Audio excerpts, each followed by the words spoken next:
Are you a GCSE parent that wants to see their child get the top grades? Do you want to contribute to their academic journey, but you just don't know how? Well, in this video, we're gonna first go through what GCSEs actually are, because a lot of parents have some misconceptions. And then we'll talk about how you as a parent can help your child get all nines in their GCSEs without needing an expensive tutor. Let's get started. So, what are GCSEs? GCSEs are official exams that are taken by students aged between 14 to 16 years old in the UK and also internationally. The minimum amount of different GCSEs taken is around 4 to 5 depending on colleges and sixth form, but most students take around 7 to 10. Now there are 4 or 5 core subjects depending on how you look at it, and that's English Lit, English Lang, Maths, and then the sciences, so Chem, Biology, Physics, and the sciences can actually count as 2 or 3 subjects. If your child takes combined science, then they count as 2 subjects. And then if they take triple science, which is more work and more content, then it counts as 3 different subjects. So that's why it's either 4 or 5. Other than the core subjects, there are many different subjects that your child can take to complement their studies. They could take different languages, they could take different sciences. So one of the more common ones is computer science or business or economics, depending on what your child wants to do later on. Okay, now how are GCSEs graded? They're graded using a 9-to-1 scale, where 1 is the lowest and 9 is the highest. Now they used to be graded on the G to A star scale. However, in 2017, it was changed so that most exam boards actually use the 9-to-1 scale. Here's a conversion table between both scales if you're interested. Now, most subjects have 2 tiers, foundation and higher. Now, if your child is taking the foundation tier of any subject, then they're limited to a grade 5, even if they get 100% on that paper. Now, that's because the foundation tier is designed for students who might not be as capable. So they learn less content or at a lower difficulty, and then in return, they can only get a grade 5 or lower. However, if your child is enrolled in a higher tier subject, then they can get any grade between 1 and 9. Now, whether your child is enrolled in a foundation or a higher tier depends on their school. So if you're curious about this, I'll get in touch with their teachers. Now, let's talk about exam boards. The exam board provides the content. So through the syllabus, they'll explain exactly what you need to know for each subject, and they'll provide the actual exam. Now, you shouldn't worry too much about comparing different exam boards and which one your child should take, because usually they're very similar. They basically learn the same content. The only differences might be slight differences in how the exam is structured or very small differences in the content. So I wouldn't stress about changing your child's school so that they take this exam board or that exam board.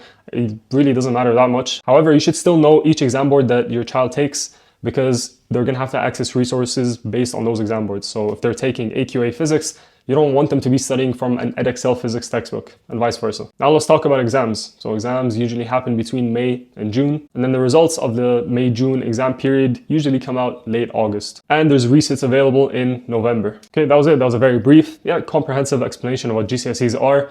Now that you know exactly what they are, let's talk about how you can actually get your child the top grades, how you as a parent can contribute to their academic journey and get them the top grades, get them all nines in their GCSEs. Now, I broke down the top grade process into 3 steps. The first step in the process is to break down each subject. Why do we do this? Well, one very obvious yet overlooked thing, which is every subject is different. Sounds obvious, but again, people don't treat it like it is. In fact, when I was in year 11, I was doing very well in other subjects, but when it came to English, both Lit and Lang, I was getting 5s, and I just didn't know why. I would try the hardest, I would listen in class, I would read the books that we're supposed to read, I would try to analyze them, but I would still get 5s.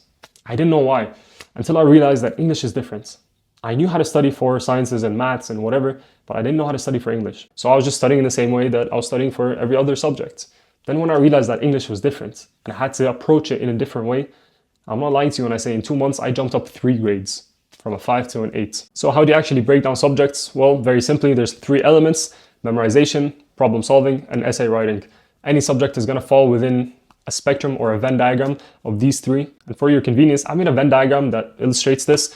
If you click the second link in the description, go ahead and download it, and then you could use it with your child. You sit down with your child and you look at all the subjects that they take and you try to put them on this Venn diagram. And once you figure out exactly where they are in the Venn diagram, you know the nature of that subject.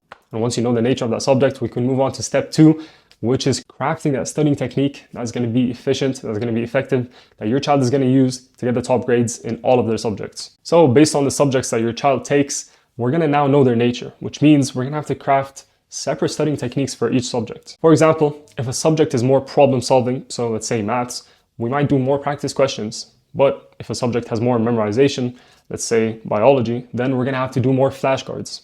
That's just a very brief explanation on how you're going to approach different subjects differently. Now, that's a very simple overview of how you actually craft the right studying techniques for your child. However, in the ultimate guide to acing your GCSEs, I've compiled everything that your child needs from step A to Z to get the top grades. Listen, I get it. You're a busy parent. You don't want to waste time talking to your child's teachers and figuring out why your child is not doing as well, and then wasting even more money trying to find a tutor. That's not going to fix the problem. They'll just do more of what the teacher already does. The reason that your child is not seeing the results that you may want is not because they're not intelligent enough. Your child is smart enough to get the top grades. And it's not that their teachers aren't good enough. It's that they just don't know how to learn. I'm not bashing the education system. However, we're never taught actually how to learn. We're just given the information. Let me give you an example. Imagine I invent a super advanced machine and I give it to you and I say, go ahead, use it. You might fiddle around with it a bit, press a couple buttons, but you're never going to truly understand how to actually use it until I guide you and tell you and give you the steps on how you can use that machine. Likewise, you could throw all the tutors and textbooks and study guides that you can afford at your child, but if you never actually give them the blueprint, give them the tools needed to use those resources, they're not going to do well in their GCSEs. And it took me a while to figure that out. However, when I figured it out, I made it my mission to actually tell as many people as possible and teach people that they can get the top grades without studying half of the day. They can get the top grades without spending a lot of money on tutors. So if you as a parent want your child to get the top grades, go ahead and book a free consultation with me right now. Click the first link in the description. Now we talked about step 1, which is breaking down the subjects, and then step 2, which is crafting the studying techniques for each subject based on its nature. But then there's step 3, which is just to optimize. You have to optimize everything. First, you optimize the studying session itself. What time is your child going to study? How long are they going to study for? Where are they going to study? Should they study with their friends or alone? And so on. These are all questions that I've made videos about and also questions that I discuss in detail in the Ultimate Guide to Acing Your GCSEs. Now that's the studying session itself, but you should also optimize the child's lifestyle. Because yeah, your child might have the best studying techniques and they might be studying efficiently and whatever, but if they're not sleeping 7 or 8 hours a day, all of that is going to go down the drain. Sleep, for example, is a prerequisite to getting the top grades. I've never met someone that's gotten all 9s while sleeping 4 hours a day. Other factors, of course, are diet, exercise, caffeine, and so on. Now, that was the 3-step process that you're going to use to get your child the top grades. I explained it very simply. However, again, if you as a parent want to take your child's academic journey to the next level, go ahead and book a free consultation with me right now, and we'll do that for you.